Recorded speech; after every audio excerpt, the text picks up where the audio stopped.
বলবো আসলে কত কথা বলা যায়। একটা মা আমরা নিজের চোখে দেখছি যে তিনি যে কতটা অসহায় ভাবে একদিকে অবুঝ শিশু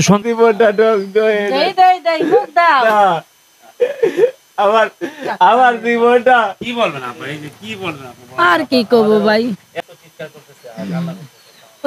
কান্নাই করে, কান্না করে করে একটু ধীরায় আবার। দর্শক, প্রথমেই আপনারা শিরোনাম দেখেছেন, এখন দেখবেন বিস্তারিত। বিস্তারিতর প্রথম অংশেই আপনারা দেখেছেন যে আশিয়ার বাবা বর্তমানে অসুস্থ, অর্থাৎ পাগল হয়ে গেছেন। ঘরে বসে থাকেন কাপড় গেয়ে দিয়ে, কখনো কাপড় ছাড়া নীরব বসে থাকেন, কোনো কথা বলেন না, শিকলবন্দি অবস্থায়। তবে কেন এই পাগল হয়ে গেলেন বর্তমানে এই আশিয়ার বাবা? আশিয়ার বাবা পাগল হওয়ার কারণ, আশিয়া মৃত্যুর পরেই যখন তার বোন ডিভোর্স হয়ে যায় এবং আশিয়া মারা যায়, তারপরে উনি পাগল হয়ে যান। চলুন আমরা সেই আশিয়ার বাবার কিছু দৃশ্য দেখি এবং আশিয়ার মায়ের এই কথাগুলো শুনুন। বলবো আসলে কত কথা বলা যায়। একটা মা আমরা নিজের চোখে দেখছি যে তিনি যে কতটা অসহায় ভাবে একদিকে অবুঝ শিশু সন্তানটাকে হারিয়েছেন, আরেকদিকে হাজবেন্ডের এই করুণ অবস্থা।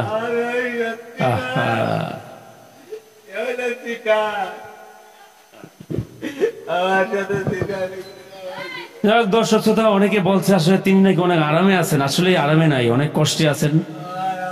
এই ভদ্রমহিলার সংসারটা আসলে একেবারে নিরুপায় হয়ে পড়েছেন, আমরা নিজের চোখে দেখলাম।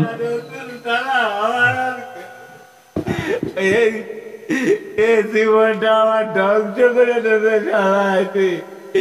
আরে মিষ্টি মিষ্টি কথা কয়ে আমার ভিতরে ভালোবাসার লোক নাই। আমার জীবনটা আমার ডাকাতে বলার ভুলে হচ্ছে ওই খেলা। আমি কি করবো? আমি তো বিধির মনে করতে পারলে আমার জীবনটা ধ্বংস হয়ে আমার জীবনটা কি বলবেন আপনি, কি বলবেন আর কি কব ভাই, কান্নাই করে, কান্না করে করে একটু ধীরায় আবার, কিন্তু খাওয়াতে পারিনি তাই। ঘরের ভিতরে ভাঙে চোরে সবকিছু। মরার ভয় আছে নাকি যে তার মা সব সিরিয়াল দেয়।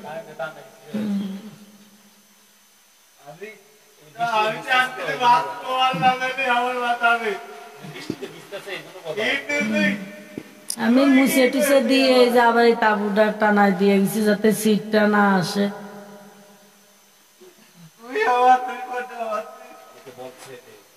হ্যাঁ, ওইটা ধরেন আমু, অথচ আমার ফোন টাচ ফোন নেই। আমি ফেসবুক না দিলেও অনেকে আমার কাছে বলা বলি করতেছে যে আমার ঘর করে দিছে, বাড়ি করে দিছে, কি ফ্ল্যাট বাড়ি করে দিছে, অনেক টাকা পয়সা দিছে। মূলত ভাই আমি টাকা পয়সাও পাইনি, ঘর বাড়িও পাইনি। তার ভিতর কি হয়েছে, বিএনপির পক্ষ থেকে আমি 1 লাখ টাকা পাইছি। আর জামাতের হুজুর আমার একটা ছোটখাটো একটা গোয়াল করে দিচ্ছে আর একটা গাভী কিনে দিচ্ছে, এই আমি পাইছি। কিন্তু মানুষ যে কথাগুলো বলা বলি করতে, কথাগুলো ঠিক না। আমাদের মানুষ বিক্রি করে খাইছে, আমাদের মানুষ বিক্রি করে খাইছে। আমি যে অসহায়, আমি অসহায় আছি। আমার টাকা পয়সা আমার কিছুই আর দরকার নেই। তা আমার একটাই আবদার যে উপর আল্লাহ যদি আমার উপরে সহায়তায় করে, তা ঠিক আমার একভাবে না একভাবে সে সঠিক পথ আমার দেখাই দেবে। ঠিক আছে, সঠিক পথ আমি চলতে পারবো। আমার যদি ই থাকে তাহলে আমি ঠিকভাবে চলতে পারবো আমার বাচ্চা কাচ্চা নিয়ে। আর ধরেন একটা বিষয় কি, যে আমি কিছুই চাই না, আমি শুধু ওর ফাঁসিটাই চাই। সরকার যাতে ও ছাড়িয়ে দেয় না। আর এই যে ছাড়িয়ে দেবি হয়তো যদি সে ছাড়াও পায় দেয় কোনোদিন, কিন্তু এরকম কারো কোল আবার খালি হবি। যেমন যে 3টে ছাড়া পাইছে, আমার কিন্তু অতিরিক্ত ভয় করে ভাই, ভয় লাগে আমার, বেশি ভয় লাগে আমার হামিদারে নিয়ে, যে ওর ছেলেরা কোন সময় সে ধরবি, কি করবি, এইটা নিয়ে বেশি ভয়। কারণ আমার স্বামীটাও অসুস্থ। আপনারা তো দেখতেছেন যে 4 দিয়ে শিকল আমি তারে বাঁধে রাখছি। কত কষ্টের জ্বালা আমি 4 দিয়ে শিকল দিয়ে আমি বউয়ে বাঁধে রাখছি তারে। কারণ এই ছুট পাইছিল তিন জায়গায় তো মানুষ মারিছে, পাগল ভাইবে, চোর ভাইবে, মারি মারি গিরে গাটটা ভাটা ভাটা বলাইছে। দেই যান আপনারা, তারা ফোন দিয়েছে, আমি তাই সেই দায়িত্বে নিয়ে আইছি।